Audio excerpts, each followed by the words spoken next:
Judges, chapter 9. Abimelek son of Jerubbaal went to his mother's brothers in Shechem and said to them and to all his mother's clan, Ask all the citizens of Shechem, which is better for you, to have all 70 of Jerubbaal's sons rule over you, or just one man. Remember, I am your flesh and blood. When the brothers repeated all this to the citizens of Shechem, they were inclined to follow Abimelek, for they said, He is related to us. They gave him 70 shekels of silver from the temple of Baalberith, and Abimelek used it to hire reckless scoundrels, who became his followers. He went to his father's home in Ophrah, and on one stone murdered his 70 brothers, the sons of Jerubbaal. But Jotham, the youngest son of Jerubbaal, escaped by hiding. Then all the citizens of Shechem and Beth Millo gathered beside the great tree at the pillar in Shechem to crown Abimelek king. When Jotham was told about this, he climbed up on the top of Mount Gerizim and shouted to them, Listen to me, citizens of Shechem, so that God may listen to you. One day the trees went out to anoint a king for themselves. They said to the olive tree, Be our king. But the olive tree answered, Should I give up my oil, by which both gods and humans are honored, to hold sway over the trees?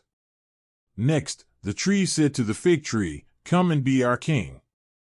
But the fig tree replied, Should I give up my fruit, so good and sweet, to hold sway over the trees? Then the tree said to the vine, Come and be our king. But the vine answered, Should I give up my wine, which cheers both gods and humans, to hold sway over the trees?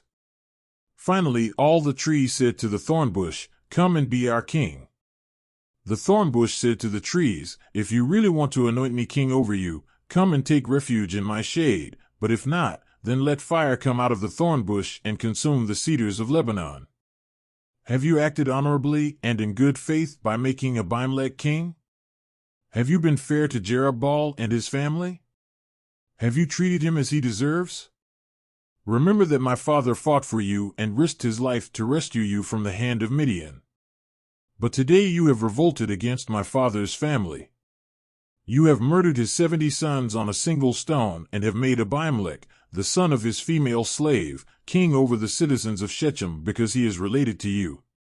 So have you acted honorably and in good faith toward Jerubbaal and his family today? If you have, may Abimelek be your joy, and may you be his, too. But if you have not, let fire come out from Abimelek and consume you, the citizens of Shechem and Beth Millo, and let fire come out from you, the citizens of Shechem and Beth Millo, and consume Abimelek. Then Jotham fled, escaping to Beer, and he lived there because he was afraid of his brother Abimelek. After Abimelek had governed Israel 3 years, God stirred up animosity between Abimelek and the citizens of Shechem so that they acted treacherously against Abimelek. God did this in order that the crime against Jerubbaal's 70 sons, the shedding of their blood, might be avenged on their brother Abimelek and on the citizens of Shechem, who had helped him murder his brothers. In opposition to him, these citizens of Shechem set men on the hilltops to ambush and rob everyone who passed by, and this was reported to Abimelek. Now Gaal son of Ebed moved with his clan into Shechem, and its citizens put their confidence in him. After they had gone out into the fields and gathered the grapes and trodden them, they held a festival in the temple of their god. While they were eating and drinking, they cursed Abimelek. Then Gaal son of Ebed said, Who is Abimelek, and why should we Shechemites be subject to him? Isn't he Jerubbaal's son, and isn't Zebul his deputy? Serve the family of Hamor, Shechem's father. Why should we serve Abimelek? If only this people were under my command. Then I would get rid of him. I would say to Abimelek, Call out your whole army. When Zebul the governor of the city heard what Gaal son of Ebed said, he was very angry.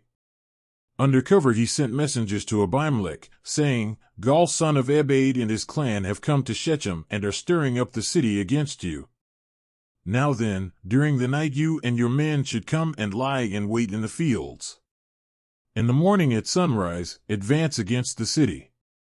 When Gaal and his men come out against you, seize the opportunity to attack them. So Abimelek and all his troops set out by night and took up concealed positions near Shechem in 4 companies. Now Gaal son of Ebed had gone out and was standing at the entrance of the city gate just as Abimelek and his troops came out from their hiding place. When Gaal saw them, he said to Zebul, "Look, people are coming down from the tops of the mountains." Zebul replied, "You mistake the shadows of the mountains for men." But Gaal spoke up again, "Look, people are coming down from the central hill, and a company is coming from the direction of the diviner's tree." Then Zebul said to him, "Where is your big talk now, you who said, 'Who is Abimelek that we should be subject to him?' Aren't these the men you ridiculed? Go out and fight them." So Gaal led out the citizens of Shechem and fought Abimelek. Abimelek chased him all the way to the entrance of the gate, and many were killed as they fled. Then Abimelek stayed in Arumah, and Zebul drove Gaal and his clan out of Shechem. The next day the people of Shechem went out to the fields, and this was reported to Abimelek. So he took his men, divided them into 3 companies, and set an ambush in the fields. When he saw the people coming out of the city, he rose to attack them. Abimelek and the companies with him rushed forward to a position at the entrance of the city gate. Then 2 companies attacked those in the fields and struck them down.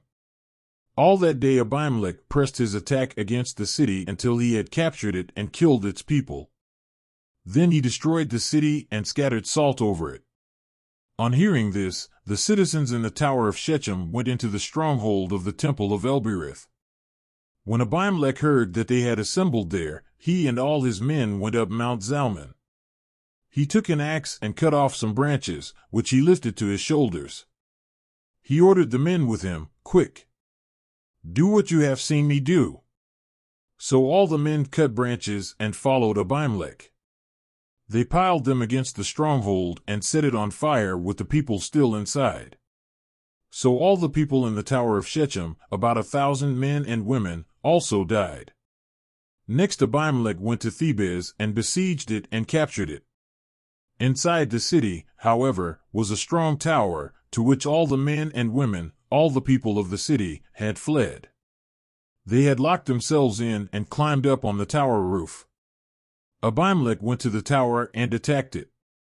But as he approached the entrance to the tower to set it on fire, a woman dropped an upper millstone on his head and cracked his skull. Hurriedly he called to his armor-bearer, "Draw your sword and kill me, so that they can't say, 'A woman killed him.'" So his servant ran him through, and he died. When the Israelites saw that Abimelek was dead, they went home.